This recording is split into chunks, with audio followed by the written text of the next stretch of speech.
শিক্ষার্থীরা কেমন আছো? ক্লাস হচ্ছে, অনলাইন ক্লাস হচ্ছে, তোমরা সবাই বাসায় আছো আমি জানি। তোমরা সবাই বড় স্টুডেন্ট, বড় ছাত্রছাত্রী, সেজন্য তোমাদের বিশেষ কিছু বলছি না আমি। সবাই যেহেতু সব কিছু জানো, তারপরেও ক্লাসের যেহেতু স্কুল হচ্ছে না, ঠিকমতো বাসায় লেখাপড়া করছো, অবশ্যই আশা করছি করবে অবশ্যই। ঠিক আছে? তো তোমাদের আজকে হিন্দু ধর্মের আমি নবম অধ্যায় নিয়ে তোমাদের সাথে একটু আলোচনা করব। আমরা সেই অধ্যায় থেকে একটি সৃজনশীল নিয়ে আলোচনা করব এবং সেই সৃজনশীলটি তোমাদের লেসন 7 অর্থাৎ পার্ট 7, এই পার্ট 7-এর আলোকে তৈরি করা হয়েছে। ঠিক আছে? তোমরা হয়তো বিভিন্ন সহায়ক বই সংগ্রহ করে সেখানেও পেতে পারো এই প্রশ্নটা, সমস্যা নেই। ওকে, তো আমরা বেশি কথা না বলি, আমরা আসি ক্লাসে চলে আসি। আজকে আমি যে উদ্দীপকটা তোমাদের দিয়েছি, উদ্দীপকটা হচ্ছে স্বপন ও কমল দুই বন্ধু। স্বপন ধনী ঘরের ছেলে, কিন্তু সে প্রতিদিন স্কুলে কারো না কারোর টিফিন চুরি করে। কিন্তু কমল গরিব ঘরের ছেলে, সে কদিন ধরে টিফিন আনতে পারেনি বলে তার বন্ধুরা তাকে টিফিন ভাগ করে দেয়। এখানে দুটো এই উদ্দীপকে আমরা দুটো ছেলের নাম পেয়েছি, একটা হচ্ছে স্বপন আর একটা হচ্ছে কমল। এরা দুই বন্ধু। স্বপন হচ্ছে ধনী ঘরের ছেলে আর কমল হচ্ছে গরিব ঘরের ছেলে। স্বপন যদিও ধনী ঘরের ছেলে, কিন্তু সে প্রতিদিন কারো না কারো টিফিন চুরি করে খেত। ঠিক আছে? আবার এদিকে কমল, সে গরিব ঘরের ছেলে, কিন্তু সে কারো টিফিন চুরি করে খেত না, বরং তার বন্ধুরা তাকে সে তাদের টিফিনগুলো থেকে ভাগ করে টিফিন খাওয়াতো। ঠিক আছে? এতে করে একটা জিনিস তোমরা আপাতত বুঝতে পারছো যে এখানে আমরা চারিত্রিক বৈশিষ্ট্যের কথা বলা হচ্ছে, এখানে চরিত্রের গুণ দোষের কথাই বলা হচ্ছে মূলত।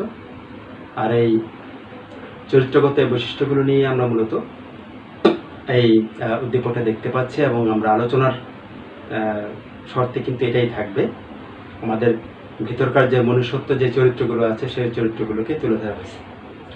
তো তোমরা জানো একটা উদ্দীপকের আলোকে 4টা প্রশ্ন দেওয়া থাকে, স্টিমের আলোকে 4টা প্রশ্ন দেওয়া থাকে। প্রথম প্রশ্ন হচ্ছে জ্ঞানমূলক, দ্বিতীয় প্রশ্ন হচ্ছে অনুধাবনমূলক, তৃতীয় প্রশ্ন হচ্ছে প্রয়োগমূলক এবং চতুর্থ প্রশ্ন হচ্ছে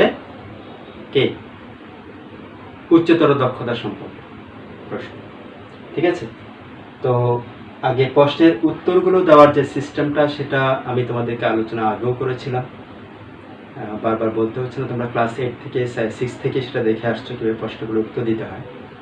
তারপর আজকে একটু আলোচনা আমরা করে নিই আমাদের প্রশ্ন উত্তর দেওয়ার শর্তে বা খাতিরে, আমাদের আলোচনার শর্তে। সেটা হলো ক এবং ক্ষয়ের যে প্রশ্নটা দেওয়া থাকে, সাধারণত জ্ঞানমূলক এবং অনুধাবনমূলক, এই দুটো প্রশ্নের উত্তরই কিন্তু আমরা সরাসরি বই থেকেই কিন্তু আমরা দেব। অর্থাৎ এই ক এবং ক্ষয়ের উত্তরগুলো, অর্থাৎ জ্ঞানমূলক এবং অনুধাবন যে প্রশ্ন রয়েছে, সে প্রশ্নগুলো সরাসরি কিন্তু তোমাদের পাঠ্য বইয়ের আলোকে কোনো না কোনো পাঠের থেকে সরাসরি দেওয়া হয়। তো সেক্ষেত্রে এই ক এবং ক্ষয়ের যে উত্তরগুলো হবে সেগুলো হবে একদম সলিড, একদম নিখুঁত এবং একদম সঠিক তথ্য সম্পন্ন, যেরকম তোমাদের পাঠ্য বইয়ে দেওয়া থাকবে। ঠিক আছে? তো সেক্ষেত্রে মাথায় রাখতে হবে যে ক এবং খ এই দুটো প্রশ্নের উত্তর তোমাদের কোথেকে দিতে হবে? পাঠ্য বই থেকে দিতে হবে, এবং পাঠ্য বই থেকে অবশ্যই কোনো তথ্য গোপন না করে সেটা বা কোনো তথ্য ভুল না লিখে সে উত্তরগুলো তোমাদের দিতে হবে। কয়ের যে প্রশ্নটা আছে সেই প্রশ্নের উত্তর সাধারণত এক লাইনে হয়, একটা শব্দে বা দুটো শব্দে শেষ হয়ে যায়। হ্যাঁ, কারণ এটাতে তোমাদের নাম্বার থাকবে 1 নাম্বার। এই কয়ের প্রশ্নের জন্য তোমরা পেতে পারো 1 নাম্বার, অর্থাৎ জ্ঞানমূলক প্রশ্নের জন্য তোমাদের নাম্বার থাকবে 1, অনুধাবনমূলক প্রশ্নের জন্য তোমাদের নাম্বার থাকবে 2 থাকবে। তো কেননা এই অনুধাবনমূলক প্রশ্ন তোমাদের জ্ঞানমূলক একটা অংশ, এবং যে প্রশ্নটা তোমাদের দেওয়া হয়েছে সেটার জ্ঞানমূলক একটা কথা, সেটার জন্য একটা মার্কস, এবং এটাকে তুমি বুঝে লিখেছো, ব্যাখ্যা করতে পেরেছো, এটার জন্য তোমার আরেকটা নাম্বার, অর্থাৎ 2 নাম্বার তোমার সেক্ষেত্রে যোগ হবে। গয়ের এবং ঘয়ের যে প্রশ্ন দুটো থাকে সেই প্রশ্ন দুটো একটা হচ্ছে প্রয়োগমূলক, একটা হচ্ছে উচ্চতর দক্ষতা সম্পন্ন প্রশ্ন। এই প্রয়োগমূলক প্রশ্ন উত্তর দিতে গিয়ে তোমাদের অবশ্যই সেই জ্ঞানমূলক সেই প্রশ্নটার ভিত্তিতে, অর্থাৎ গয়ের প্রশ্নটার ভিত্তিতে তোমাদের জ্ঞানমূলক অংশটা, অনুধাবনমূলক অংশটা এবং সেটাকে অনুধাবন করে বা বুঝে তোমরা যে প্রয়োগ করছো সে অংশটা, এই তিনটে অংশ তোমাদের ভাগ করে কিন্তু লিখতে হবে। এটা অনেকেই লিখো না, শুধুমাত্র একটা বা দুটো প্যারা দিয়েই তোমাদের আনসারটা শেষ হয়ে যাবে। ঠিক আছে, এরকম কিন্তু করা যাবে না। ওকে, কেননা তিনটা যেহেতু নাম্বার, এখানে তিনটি নাম্বার আছে, 3 নাম্বার আছে, এই 3 নাম্বার পেতে গেলে তোমাদের সিস্টেমেটিক্যালি তিনটা প্যারা দিয়ে কিন্তু লেখাটা উচিত। ঠিক আছে, তোমরা অনেক গাইড বই বা অনেক সহায়ক বইতে তোমরা দেখতে পাও, সেখানে অনেক সময় যে একটা দুটো প্যারাতেই কিন্তু সেই উত্তরটা দিয়ে ফেলে। এটা কিন্তু মূলত তোমার যে সঠিক নির্দেশনা সেটার মধ্যে পড়ে। ঠিক আছে, এখানে তোমাদের আমি ক্লাসে বলেছি, আবারও বলছি, তোমাদের 3টে প্যারাতে, অর্থাৎ যেহেতু 3 নাম্বার, 3টা প্যারায় তোমরা দাও। অর্থাৎ যে প্রশ্নটা তোমাদেরকে দেওয়া হয়েছে সেই প্রশ্নের একটা জ্ঞানমূলক অংশ তোমরা নিজের থেকে ক্রিয়েট করো, অর্থাৎ তোমরা সরাসরি যেটা তোমরা জানো এটাকে তোমরা অনুধাবন করতে পেরেছো, যে প্রশ্নের মধ্যে একটা অনুধাবন অংশটা তোমরা আলাদা একটা প্যারায় দেখলে, এবং যে অংশটা তোমাদের প্রয়োগ করতে বলা হয়েছে তোমাদের বুদ্ধিমত্তা খাটিয়ে সে অংশটা তোমরা আরেকটা প্যারায় লিখবে। তাহলে 3টা প্যারা যখন টিচার দেখতে পাবে তখন টিচার এমনিতেই বুঝবে যে তুমি এই প্রশ্নের একদম অন্তর্নিহিত ভাবটাই তুলে ধরেছো। ঠিক আছে, আর ঘয়ের যে প্রশ্নটা অর্থাৎ উচ্চতর দক্ষতা সম্পন্ন যে প্রশ্নটা, সেই প্রশ্নের মধ্যে 4টা ভাগ রয়েছে, অর্থাৎ জ্ঞানমূলক, অনুধাবন, প্রয়োগ এবং উচ্চতর দক্ষতা। এই 4টা অর্থাৎ হায়ার যে যেটা রয়েছে, এই 4টা তোমাদের এফিসিয়েন্সি শো করতে হবে, অর্থাৎ 4টা প্যারা দেওয়াটা উচিত। অর্থাৎ যে প্রশ্নটা তোমাদের করা হবে ঘতে, সে প্রশ্নের একটা জ্ঞানমূলক অংশ এক লাইনে তুমি লিখে দিলে, এরপর আরেকটা প্যারায় তোমরা তারই একটা অনুধাবনমূলক অংশ তোমরা লিখে দিলে, অর্থাৎ এটাকে বুঝতে পেরেছো যে এখানে কি তোমাদের কাছ থেকে চাওয়া হয়েছে সেই অংশটা তোমরা লিখে দিলে। এরপর ওটাকে তোমরা বুঝতে পেরেছো, সেটাকে প্রয়োগ করছো, সেই প্রয়োগের লাইনটা বা প্যারাটা আবার আলাদা করে দিলে, এবং সেই প্রয়োগের প্যারাটাই হবে কিন্তু সবচাইতে বড় প্যারা। সবচাইতে বড় প্যারা হবে কিন্তু সেই প্রয়োগের প্যারাটাই। এবং এই জ্ঞান, অনুধাবন, প্রয়োগ 3টে প্যারা তোমরা দেওয়ার পরে 4 নাম্বার প্যারাতে গিয়ে যেটা মূল বিশ্লেষণ ধর্মী যে কথাটা, সেই কথাটাই কিন্তু তোমরা সেখানে বর্ণনা করছো বা লিখছো, যে হ্যাঁ এখানে আমরা আসলে বুঝতে পারলাম, বা এভাবে করে বোঝানো যায়, এখানে এটাই বোঝানো হয়েছে, বা এখানে এভাবে করে এটা বোঝানো যায় যে হ্যাঁ এভাবে করে তোমাদের কথাটা লিখতে হবে। এবং যে অংশটা তোমাদের 4 অর্থাৎ ঘতে দেওয়া হয়েছে উচ্চতর দক্ষতা সম্পন্নে, সেখানে কিন্তু সেই আনসারটা 4টা প্যারা দিয়ে তোমাদের লিখতে হবে। ঠিক আছে, আমরা কথা না বেঁধে কাজে চলে যাই। কাজটা হচ্ছে, প্রথম প্রশ্ন হচ্ছে কতে যে হিন্দু ধর্মের মূলে কে। এটা এমনিতে একটু সহজ প্রশ্ন, তোমরা সহজেই বুঝতে পারছো আনসারটা কি হতে পারে। মাত্র একটা শব্দে কিন্তু আনসার হয়ে যায় না? অর্থাৎ হিন্দু ধর্মের মূলে আসলে কে রয়েছেন? ঈশ্বর রয়েছে। হিন্দু ধর্মের মূলে ব্রহ্ম বা ঈশ্বর, ব্রহ্মা নয় কিন্তু, তোমাদের আগে বলেছিলাম ব্রহ্মা এক জিনিস আর ব্রহ্ম আরেকটি বিষয়। ব্রহ্ম হচ্ছে সৃষ্টিকর্তার অপর নাম হচ্ছে ব্রহ্ম। ঠিক আছে, যেটাকে সৃষ্টিকর্তাকে তো মানুষ দেখেনি। ঈশ্বরকে দেখেছো? দেখেনি, আমরাও দেখিনি, কেউ দেখেনি। ঈশ্বরকে দেখা যায় না, ঠিক ব্রহ্মকেও কিন্তু দেখা যায় না। এটাকে বিভিন্ন রূপে অনেকেই অনেক রকম, যেমন আমাদের হিন্দুরা ওম দিয়ে সেটাকে প্রকাশ করে। ঠিক আছে, তো ব্রহ্মকে যেরকম দেখা যায় না, ঈশ্বরকে যেরকম দেখা যায় না, ব্রহ্মকে সেরকম দেখা যায়। তাহলে ঈশ্বরকে আমরা বলতে পারি যে হিন্দু ধর্মের মূল্যে রয়েছেন ঈশ্বর বা ব্রহ্ম। তোমরা এই লাইনটা একটা লাইন দিয়ে দিলে একটা নাম্বার তোমাদের হয়ে গেল। এরপর খতে রয়েছে ঈশ্বর এক ও অদ্বিতীয়, কথাটি ব্যাখ্যা করো। ঈশ্বর এক ও অদ্বিতীয় কথাটি কিভাবে ব্যাখ্যা করা যায়? এটা অতি সহজ, তোমরা সেই ক্লাস 3-4 থেকে শিখে আসছো। তারপর আবারও বলছি, ঈশ্বর এক ও অদ্বিতীয়। আগের যে উত্তরটা তোমরা অর্থাৎ ক্লাস 3, 4, 5, 6, 7, 8 যে বা 7 যে 6, 3, 4, 5 যে আনসারটা করেছো, সেভাবে কিন্তু এখানে কিন্তু সে আনসারটা হবে না। কোন সেন্সে বললাম? ওই যে বললাম তোমাদের এটা অনুধাবনমূলক প্রশ্ন, সেখানে অবশ্যই তোমাদের দুটো প্যারা দিয়ে লিখতে হবে। কিরকম দুটো প্যারা? যে ঈশ্বর এক ও অদ্বিতীয় কথাটি ব্যাখ্যা করার জন্য এখানে কি আসছে, ব্যাপারটা এখানে কি দাঁড়ালো? এখানে ব্যাপারটা দাঁড়ালো যে এখানে ঈশ্বরের সম্বন্ধে কথাটা বলা হয়েছে। ঈশ্বর যে এক এবং ঈশ্বর যে অদ্বিতীয়, সেটা ঈশ্বরকে নিয়ে ঘটেছে। তাহলে ঈশ্বর কে, সেটা তোমার এখানে কিন্তু প্রশ্নটা অটোমেটিক্যালি চলে আসে। যদিও আমাদের কতে হিন্দু ধর্মের মূলে কে সেটা এসছে, আমরা কিন্তু ঈশ্বরকে বলিনি। হিন্দু ধর্মের মূলে কে আসছে, কিন্তু তে গিয়ে দেখা যাচ্ছে ঈশ্বর এক ও অদ্বিতীয়। সেক্ষেত্রে আমার প্রশ্নটা কি দাঁড়াচ্ছে? প্রশ্নটা দাঁড়াচ্ছে আসলে ঈশ্বরকে। ঈশ্বর এক ও অদ্বিতীয় বুঝলাম, কিন্তু ঈশ্বরটাকে, তাহলে সেটা যদি বুঝতে পারি সেটা হচ্ছে জ্ঞানমূলক অংশ। এরপর ঈশ্বরের যে এক এক অদ্বিতীয়, ঈশ্বরকে তুমি চিনলে এবং সেই ঈশ্বরকে তুমি, সেই ঈশ্বর যে এক ও অদ্বিতীয়, সেই কথাটা তুমি অনুধাবন করতে পেরেছো, বুঝতে পেরেছো, এটাকে বর্ণনা করবে তুমি আরেক প্যারায়। তাহলে দুটো প্যারায় তোমার 2 নাম্বার তোমার কিন্তু হয়ে যাবে। ঠিক আছে? তাহলে ঈশ্বর এক ও অদ্বিতীয় কথাটি ব্যাখ্যা করে এক্ষেত্রে আমরা প্রথম প্যারায় কি লিখতে পারি? প্রথম প্যারা আমরা লিখতে পারি যে ঈশ্বর সর্বশ্রেষ্ঠ, সর্বশক্তিমান এবং সমস্ত কিছুতে ঈশ্বর বিরাজিত। তাহলে ঈশ্বরকে আমরা জেনে গেলাম, বা এই পৃথিবীর সৃষ্টির, এই বিশ্বব্রহ্মাণ্ডের সৃষ্টির মূলে রয়েছেন ঈশ্বর। ঠিক আছে? ঈশ্বর কি? এই বিশ্বব্রহ্মাণ্ডের একজন সৃষ্টিকর্তা। হ্যাঁ, ঈশ্বরকে আমরা বিভিন্ন নামে চিনি, ঈশ্বর, আল্লাহ, ভগবান, গড, সবগুলো নামে আমরা চিনি। তাহলে একটা প্যারা তুমি দিয়ে দিলে। দ্বিতীয় প্যারা তুমি লিখলে যে ঈশ্বর এক ও অদ্বিতীয়। ঈশ্বর এক ও অদ্বিতীয় কেন? ঈশ্বর একজন। ঈশ্বর দেখতে কেমন? ঈশ্বর দেখতে কেমন সেটা কিন্তু কেউ জানে না। ঠিক আছে? তো আমাদের ধর্মশাস্ত্রে দেওয়া আছে যে ঈশ্বরের ব্যক্তি সম্পর্কে বা ঈশ্বরের কথা সম্পর্কে কিন্তু ধর্মশাস্ত্র, ঈশ্বরের রূপ সম্পর্কে ধর্মশাস্ত্রে দেওয়া আছে যে সহস্র শীর্ষা পুরুষ সহস্রাক্ষ সহস্রপাক স্বভূমিম বিশ্বত বৃত্তাত তিষ্ঠ দশাঙ্গিলাম। রাইট? ঠিক আছে? সহস্র, হাজার শীর্ষ, হাজার মাথা, হাজার চক্ষু, এই কথাগুলো, এই এই এই প্যারাটা তোমরা দিতে পারো, এই শ্লোকটা তোমরা এখানে দিয়ে তোমরা স্টার্ট করতে পারো। ঠিক আছে? অর্থাৎ ঈশ্বরের রূপটা তুমি জানো না কেমন, কেমন দেখতে কেমন। ঠিক আছে? এবং সেজন্যই বলা হচ্ছে ঈশ্বর এক এবং অদ্বিতীয়, এর কোনো দ্বিতীয় নাই। অর্থাৎ ঈশ্বরের প্রতিদ্বন্দ্বী বা ঈশ্বরের সাপোর্টিং কোনো কেউ কিন্তু আর নাই। যার কারণে ঈশ্বর এক এবং অদ্বিতীয়, তিনিই একমাত্র সকল কিছুর মূল। ঠিক আছে? তিনি এই জীব ও জড় জগতের স্রষ্টা, তিনি এই বিশ্বব্রহ্মাণ্ডের স্রষ্টা। ঠিক আছে? এবং প্রতিটা ধর্ম, যেহেতু আমরা প্রতিটা ধর্মমতকেই বিশ্বাস করি, কোনো সমস্যা নেই, এটা হচ্ছে পরমত সহিষ্ণুতার একটা অংশ। অপরের মতকে সহ্য করা বা অপরের মতকে সহিষ্ণু ভাব নিয়ে দেখা, এটা হচ্ছে পরমত সহিষ্ণুতা। আর এই পরমত সহিষ্ণুতার মাধ্যমে আমরা বুঝতে পারি বা জানি যে ঈশ্বর এক এবং অদ্বিতীয়। কোনো ধর্মেই ঈশ্বরকে 2 জন বা 3 জন বা সহস্র জন বা 1000 জন আছে বলে কিন্তু বলা হয়।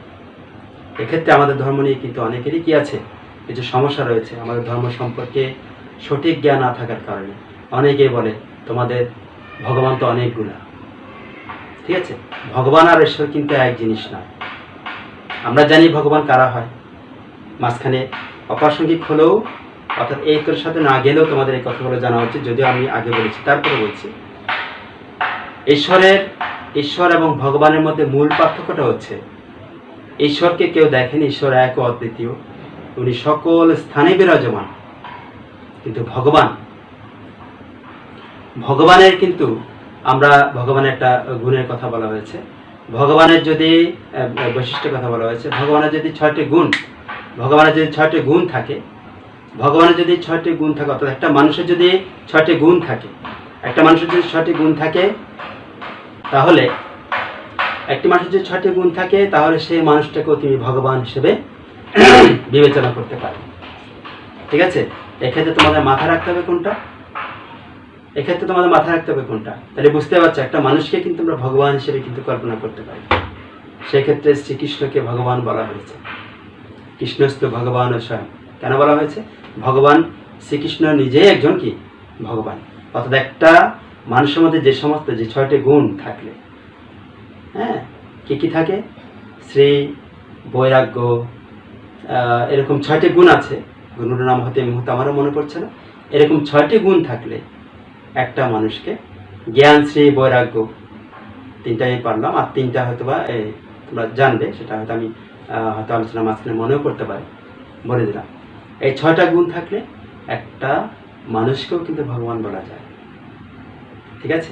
অর্থাৎ ভগবান হচ্ছে সেই যে মানুষের সাথেই থাকে, মানুষকে সেবা করে, মানুষের দুঃখে বিপদে আপদে মানুষকে সহায়তা করে, সেই কিন্তু ভগবান।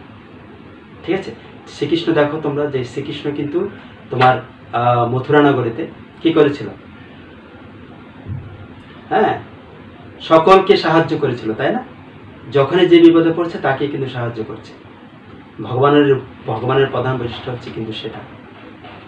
হ্যাঁ, সকলের সহায়তা করা, সকলের সাহায্য করা, সঙ্গে থেকে সকলকে ভরসা দেওয়া, এটা হচ্ছে ভগবানের প্রধান কাজ। তাহলে ভগবান এক জিনিস, ঈশ্বর এক জিনিস। ঈশ্বরে কিন্তু সেই ভগবানের স্রষ্টা। এই বিষয়টাই কিন্তু অনেক সময় গ্যাপ পড়ে যায় আমাদের ধর্মের মধ্যেও। যারা ধর্মীয় বক্তারা রয়েছেন, বা যারা ধর্মীয় সুশীল ব্যক্তিরা রয়েছেন, বা যারা ধর্মীয় প্রবক্তারা রয়েছেন, তারাও কিন্তু এই বিষয়টা বোঝাতে হিমশিম খেয়ে যায়। কেন হিমশিম খেয়ে যায়? মাঝে মাঝে তাদের মধ্যেও কিন্তু সেটার সম্বন্ধে জ্ঞানটা কম থাকে। সেই কারণে কিন্তু সেটা মাথায় রাখা উচিত।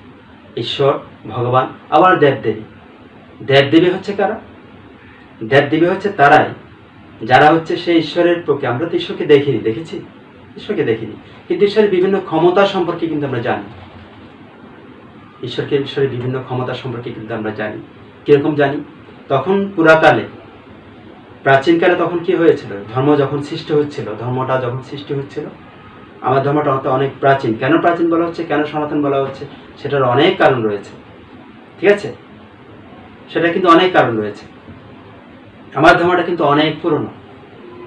তখন প্রাচীনকালে যখন মানুষ, আদিম যুগে যখন মানুষ বসবাস করত, তখন তারা সূর্য দেখলে ভয় পেত, সূর্যগ্রহণ দেখলে ভয় পেত, চন্দ্রগ্রহণ দেখলে ভয় পেত, পানিকে ভয় পেত, গাছকে ভয় পেত।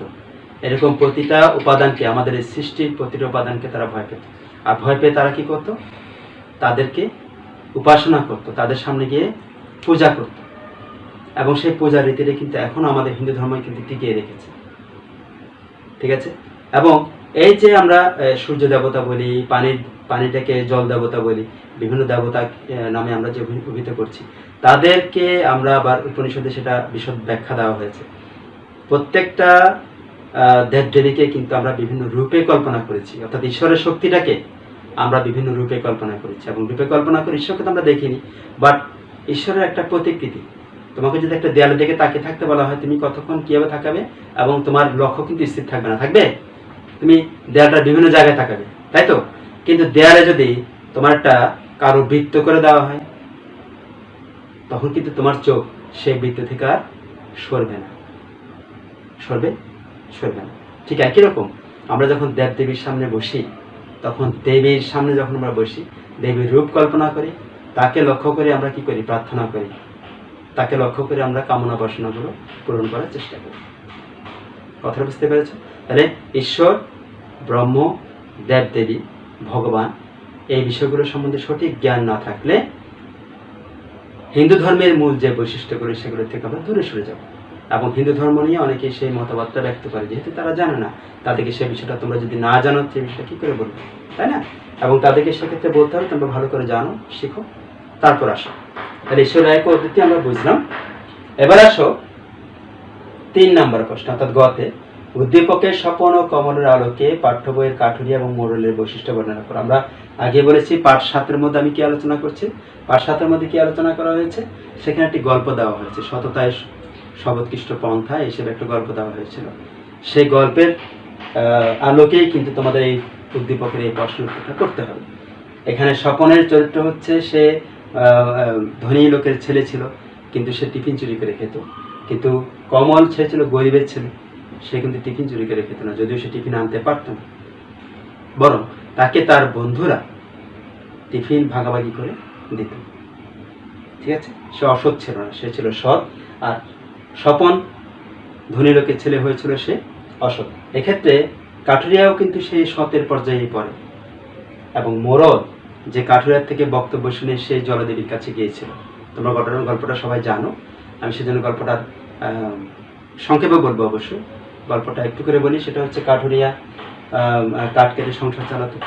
সে একদিন কাঠ কাটতে গেল, কাঠ কাটতে গিয়ে কি পেল? কাঠ কাটতে গিয়ে সে একটা গাছ কাটতে গিয়ে, গাছটা ছিল একটা মানে নদী বা একটা স্ট্রিম, একটা পাশে, ঠিক আছে, নদীর পাশে ছিল। তো কাটতে গিয়ে সেই তার কুড়ুলটা সেখানে কোথায় পড়ে যায়, কাঠের কুড়ুলটা সেই পানিতে পড়ে যায়। হ্যাঁ, পানি থেকে তখন সেই মনের দুঃখে কাঁদতে লাগলো। যখন তার একমাত্র সম্বল সেই কুঠা ছিল, তখন সেখান থেকে জলদেবী বা জলদেবতা উঠে আসলো। ঠিক আছে, জলদেবতা উঠে আসার পরে তাকে বললো, হ্যাঁ কি বললো জলদেবতা উঠে এসে তাকে, তুমি কাঁদছো কেন? আমার কুড়ুলটা একমাত্র সম্বল ছিল, সেটাই পড়ে গেল। ঠিক আছে, আমি তোমার কুড়ুলটা এনে দিচ্ছি। তখন সে জলদেবতা ডুব দিল, ডুব দিয়ে কি নিয়ে আসলো, একটা সোনার কুড়ুল নিয়ে আসলো।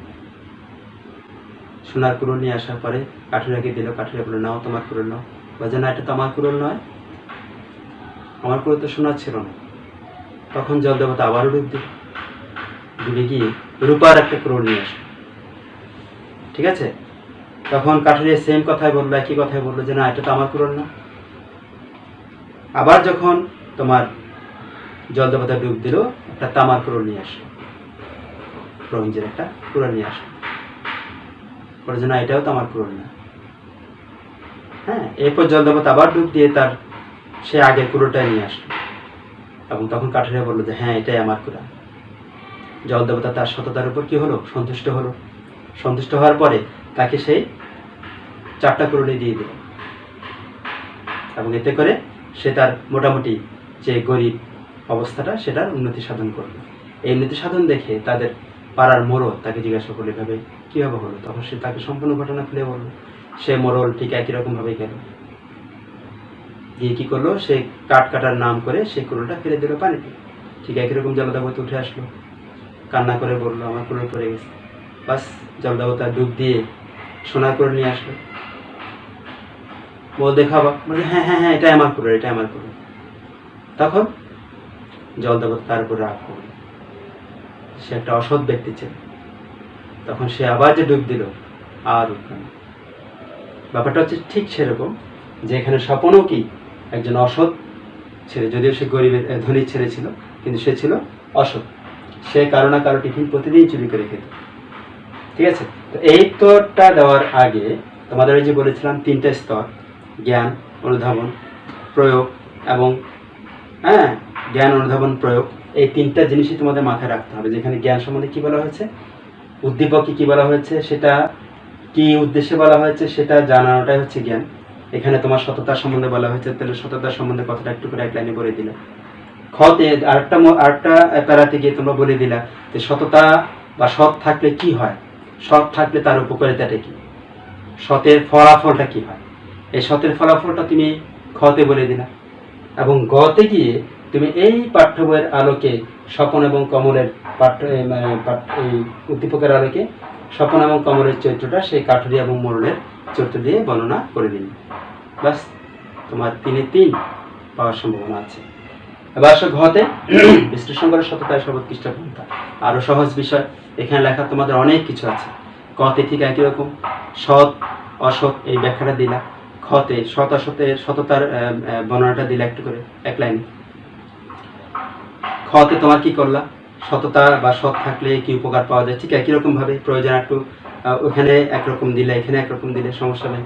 গতে গিয়ে বললা যে সততাটা থেকে, এই সততায় সর্বোৎকৃষ্ট পন্থা থেকে কাঠুরিয়ার কি লাভ হয়েছিল, কাঠুরিয়ার কি লাভ হয়েছিল এবং মোড়লের কি অবস্থা হয়েছিল সে বর্ণনাটা দিলা। কেন আমি আগেই বলেছি প্রয়োগটা অনেক একটু বড় হবে, প্রয়োজনে 1 পৃষ্ঠা 1.5 পৃষ্ঠা হোক, সমস্যা নেই।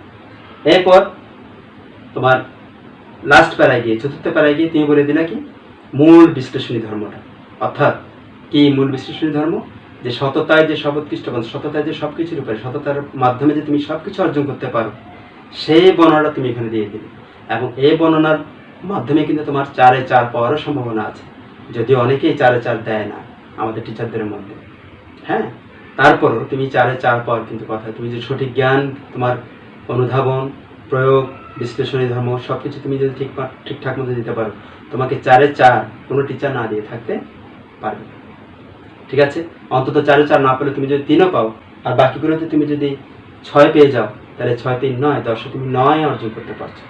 9 যদি 6টাতে প্রশ্নতে পাও, 7টা প্রশ্ন পাও, 7 9 63, আর 17 নম্বর তুমি যদি এমসিকিউ থেকে সংগ্রহ করো 80, অর্থাৎ একটা প্লাস আসাটা কোনো ব্যাপার না, মাত্র 17, 30 থেকে মাত্র 17 তুমি নিবে, সমস্যা নেই। তো সেক্ষেত্রে তোমার ভালো করে একটু উদ্দীপকটা ভালো করে পড়বা, এবং উদ্দীপকটা পড়ার সময় অবশ্যই মনে রাখবা যে এই উদ্দীপকের সাথে আমার কিসের মিল হচ্ছে, আমি যে বইটা পড়েছি সেই বইটার কোন জায়গায় মিল আমি পাচ্ছি, সেই মিলটা দেখে তুমি আগে ভাগেই কিন্তু মাথায় রেডি করে রাখতে হবে সেটাকে। আর অবশ্যই এই ক খ এই দুটো প্রশ্নের উত্তর দেওয়ার জন্য তোমাদের অবশ্যই কিন্তু পাঠ্য বইটা ভালো করে পড়তে হবে, দেখতে হবে, এবং প্রয়োজনে প্রতিটা সহায়ক বইয়ের মধ্যে কিন্তু এই জ্ঞানমূলক এবং অনুধাবনমূলক প্রশ্নগুলোর আলাদা ব্যাখ্যা দেওয়া থাকে, আলাদা উত্তরগুলো দেওয়া থাকে। তোমার প্রয়োজনগুলো থেকেও হেল্প দিতে পারো, ওগুলো সহায়ক বই, তোমরা সহায়তা নিতে পারো। আর এভাবে করে তোমরা এখানে 10-এর মধ্যে কমপক্ষে 9 তোমরা অর্জন করতে পারো। ঠিক আছে? তো আজ আমি তোমাদের দশম শ্রেণীর অধ্যায় 9টা আলোচনা করলাম, অধ্যয়নের একটা পাঠ সম্বন্ধে আলোচনা করলাম। নেক্সট টাইম তোমাদের এই অধ্যায়েরই আরটা কোনো পাঠ নিয়ে আলোচনা করব। সে পর্যন্ত ভালো থাকো, সুস্থ থাকো, নিরাপদ থাকো। ঠিক আছে? দেখা হবে। Thank you.